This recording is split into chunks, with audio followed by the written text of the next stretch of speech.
मार्गशीर्ष गुरुवार महालक्ष्मी व्रतकथा। सौराष्ट्राचा एक राजा होता, त्याचे नाव होते भद्रश्रवा। तो दयालू, शूर व प्रजादक्ष होता। त्याच्या राणीचं नाव सूरजचंद्रिका होतं। राणी दिसायला अतिशय सुंदर, मात्र प्रचंड अहंकारी होती।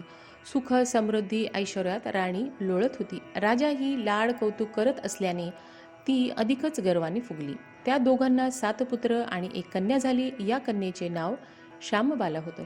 एके दिवशी लक्ष्मीदेवीने विचार केला की मी भद्रश्रवा राजाकडे काही दिवस जाऊन राहते, त्यामुळे त्याच्या संपत्तीत अधिकच वाढ होईल, परिणामी प्रजाही सुखी होईल। मी जर कोणा गरिबाकडे गेले तर स्वार्थाने तो स्वतःचे हित पाहिल, म्हणून लक्ष्मीदेवी वृद्ध ब्राह्मण स्त्रीचे रूप धारण करून भद्रश्रवा राजाच्या दरबारी येते। वृद्ध स्त्रीचे रूप धारण करूनही तिच्या चेहऱ्यावर प्रचंड तेज होते। तिला पाहताच दरबारातील एका दासीने तिची विचारपूस केली। त्यावर वृद्ध स्त्रीच्या रूपातील लक्ष्मीदेवीने सांगितले की तुझी राणी मागच्या जन्मात एका वैश्याची पत्नी होती। तिचं नवऱ्यासोबत अजिबात पटत नसे। एके दिवशी नेहमीच्या भांडणांना विसरून ती रागाने घराबाहेर पडली। रानातून अनवाणी चालत असताना तिला काही सुवासिनी व्रत करताना दिसल्या। ते लक्ष्मीचं व्रत होतं। ते पाहिल्यानंतर तीही त्या व्रतात सहभागी झाली। व्रतात इतकी रमली की ती आपले दुःख विसरली। तिचं दारिद्र्य नष्ट झालं। लक्ष्मीची कृपा झाली आणि तिची परिस्थिती सुधारली। कालांतराने ती मरण पावली आणि पुढील जन्मात भद्रश्रवा राजाची राणी झाली। राणी झाल्याने ती ऐश्वर्यात लोळू लागली, मात्र देवीला विसरली, म्हणून त्याचीच आठवण करून द्यायला मी इथे आली आहे। तसंच महालक्ष्मीच्या व्रताची महती वृद्ध स्त्रीरूपी लक्ष्मीदेवीने दासीला ऐकवते।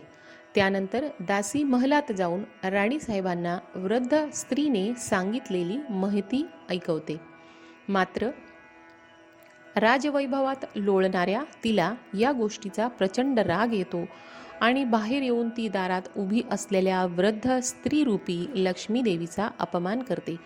झालेला अपमान सहन न झाल्याने लक्ष्मीदेवी तिथे थांबत नाही। बाहेर पडत असताना तिला राजकुमारी श्यामबाला भेटते। श्यामबालेला वृद्ध स्त्री घडलेला प्रकार सांगते। त्यावर श्यामबाला वृद्ध स्त्रीची माफी मागते। तिला तिची दया येते आणि ती मार्गशीर्ष महिन्यातील गुरुवाराचे महत्त्वही तिला पटवून देते। तो दिवस मार्गशीर्ष महिन्यातील पहिला गुरुवार असतो। श्यामबाला मनापासून गुरुवारचे व्रत करते। देवीच्या कृपेने तिचा विवाह सिद्धेश्वर राजाच्या पुत्र मालधर याच्याशी होतो। तिला सुख, समाधान, ऐश्वर्य सारं काही प्राप्त होतं। पतीसोबत आनंदाने जीवन जगू लागती, मात्र सूरजचंद्रिका राणीवर देवीचा प्रकोप होतो आणि भद्रश्रवा राजाचे सारे राजवैभव नष्ट होते। आलेलं दारिद्र्य पाहून राणी राजाला विनंती करते की आपले जावई खूप धनवान आहेत, आपण त्यांच्याकडून काही मदत घेऊ शकतो। पत्नीच्या विनंतीला मान देत राजा एकटाच मुलीला भेटायला निघतो। चालून दमल्यानंतर एका नदीकाठी बसतो। तिथे पाणी भरायला येणाऱ्या दास्या त्याची विनम्रतेने चौकशी करतात। तेव्हा तो राणी श्यामबालेचा वडील असल्याचे समजते। ही खबर दासी राणीपर्यंत पोहोचवतात। तेव्हा राजा पोशाख पाठवून अगदी थाटामाटात श्यामबाला वडिलांचे स्वागत करते। पंचपक्वानांचं भोजन होतं। परतताना जावई सुवर्णमुद्रांनी भरलेला हंडा राजासोबत देतो।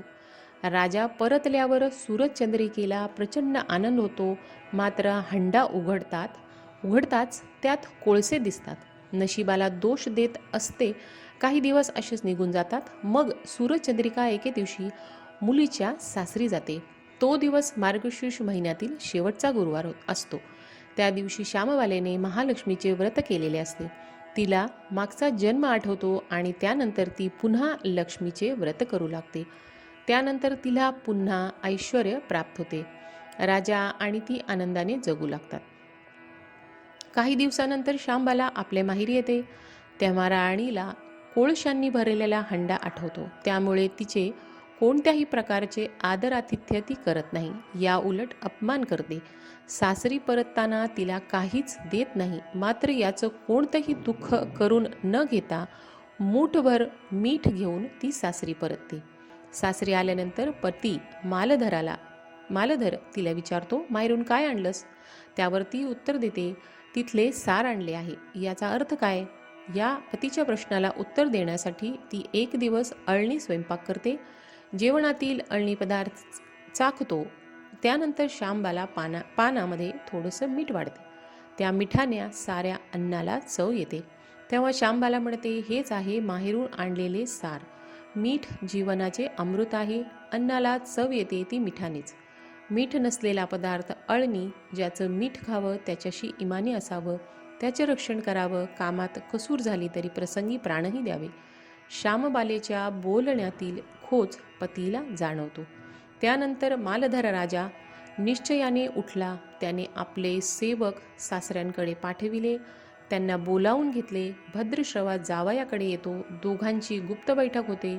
मग ते भद्रश्रवाचं राज्य जिंकलेल्या शत्रूवर ताबडतोब स्वारी करतात. मालधराचे सैन्य बेभान लढत होते. शत्रू सैनिक जमिनीवर कोसळत होते. अपूर्व विजय होतो आणि भद्रश्रवाला राज्य पुन्हा मिळतं.